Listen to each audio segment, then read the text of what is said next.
দক্ষিণ চব্বিশ পরগনা জেলার বারুইপুরের ঘটনা। টিকিট দেখতে চাওয়ায় মহিলার টিকিট পরীক্ষকের মুখে গরম ঘুগনি ছুঁড়ে মারলেন মহিলা রেল যাত্রী। ঘটনায় চাঞ্চল্য ছড়ালো শিয়ালদাহ দক্ষিণ শাখার বারুইপুর স্টেশনে। ঘটনায় রীতিমতো আতঙ্কে ও ভয়ে রয়েছেন মহিলা টিকিট পরীক্ষকরা। শনিবার সকালে অন্যান্য দিনের মতোই শিয়ালদাহ দক্ষিণ শাখার বারুইপুর জংশনে 2 নম্বর প্ল্যাটফর্মে দাঁড়িয়েছিল আপ বারুইপুর লোকাল। আর সেই লোকাল ট্রেনের লেডিস কম্পার্টমেন্টে টিকিট চেক করতে যান মহিলা টিকিট পরীক্ষক পূজা কুমারী।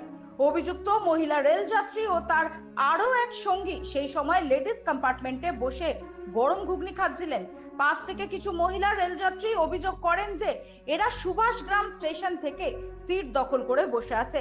টিকিট পরীক্ষক ওই মহিলার টিকিট দেখতে চাইলে আচমকাই গরম ঘুগনি মহিলা টিকিট পরীক্ষকের মুখে ছুঁড়ে মারেন ওই যাত্রী।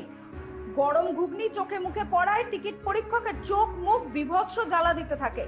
ওই অবস্থাতেই কোনোভাবে চোখ মুখ মুছে ওই অভিযুক্ত মহিলা রেল যাত্রীকে সঙ্গে নিয়ে ট্রেন থেকে প্ল্যাটফর্মে নামলেই আরপিএফ এর জওয়ানরা ঘটনাস্থলে চলে আসেন।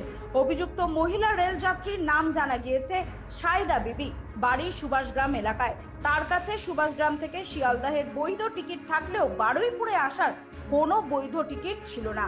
ইতিমধ্যে বারুইপুর আরপিএফ এর পক্ষ থেকে অভিযুক্ত মহিলা রেলযাত্রী সাইদা বিবিকে বারুইপুর জিআরপির হাতে তুলে দেওয়া হয়েছে। রীতিমতো আতঙ্কে রয়েছেন মহিলা টিকিট পরীক্ষক।